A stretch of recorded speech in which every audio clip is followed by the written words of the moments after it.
ಅಮರಾದಿಗಳು ಮೆಚ್ಚರಾಗಿ ಕಪ್ಪಿದರೆ ಅಮರ ನೇತ್ರನ ಕೂಡಿ ಅವರ ಮಾಡಿದರು. ಸಂತೋಷದಿಂದಲೇ ಬರಬೇಕಾದಂತಹ ಲಕ್ಷ್ಮಣ ಈ ರೀತಿಯಾಗಿ ಕೋಪದಿಂದ ಬರುವುದಕ್ಕೆ ಕಾರಣ ನೀವೇ ಆಗಿದ್ದೀರಾ. ಏನು ತಾರೆ ಈ ಹಿಂದೆ ವಾಲಿ ಸುಗ್ರೀವರ ನಡುವೆ ಇದ್ದಂತಹ ಭೇದ ಇದನ್ನು ಪರಿಹರಿಸಿಕೊಡಬೇಕು ಎನ್ನುವ ಉದ್ದೇಶದಿಂದ ಸುಗ್ರೀವ ಬಂದದ್ದು ನನ್ನ ಅಗ್ರಜನಾದಂತಹ ಶ್ರೀರಾಮನ ಬಳಿಗೆ ಬಂದು ಆಡಿದ ಮಾತು, ನೀವು ವಾಲಿಯಿಂದ ನಮಗೆ ಮುಕ್ತಿ ಕೊಟ್ಟಿರಿ ಅಂತಾದರೆ ಮುಂದೆ ಸೀತಾನ್ವೇಷಣೆಗೆ ನಿಮ್ಮ ಪಾಳಯವನ್ನು ವಾನರಾದಿ ಕಪಿ ಸೇನೆಗಳು ಸೇರುತ್ತವೆ ಎನ್ನುವ ಹಾಗೆ ಆ ಮಾತಿನ ಪ್ರಕಾರವಾಗಿ ವಾಲಿಗೆ ಮೋಕ್ಷ ಕೊಟ್ಟು ಅದೆಷ್ಟು ಸಮಯಗಳೇ ಕಳೆದು ಹೋಯಿತು. ಈ ಮೊದಲೇ ವಾನರಾದಿ ಕಪಿ ಸೇನೆ ನಮ್ಮದಾದಂತಹ ರಾಮಪಾಳಯವನ್ನು ಬಂದು ಸೇರಬೇಕಿತ್ತು. ಆದರೆ ಇನ್ನೂ ನಿಮ್ಮ ಬರುವಿಕೆ ಕಾಣುತ್ತಾ ಇಲ್ಲ. ಯಾಕೆ? ಕೊಟ್ಟ ಮಾತನ್ನು ತಪ್ಪಿ ನಡೆದರೆ ರಾಮ ಏನು ಮಾಡಿಯಾನು?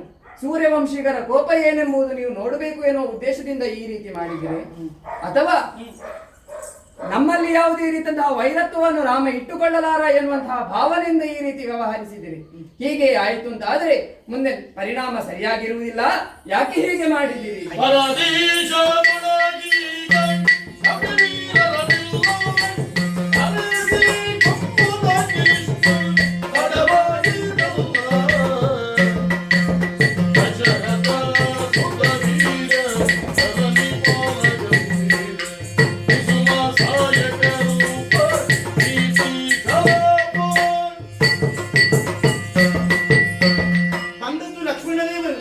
ಬಡವರ ಮನೆಗೆ ದೇವರ ಬಂದ ಹಾಗೆ ಬಂದವರು.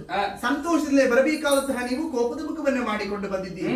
ಮೈದುನ ಸುಗ್ರೀವ ಮಾಡಿಕೊಂಡಂತಹ ದುಲ್ಯಾರಿ ವ್ಯಕ್ತಿತ್ವ ಮಾತಿಗೆ ತಪ್ಪಿದ್ದಾನೆಂಬುದಾಗಿ ಹೇಳುತ್ತಿದ್ದೀರಾ. ಹಾಗೆನ್ನದಿರಿ.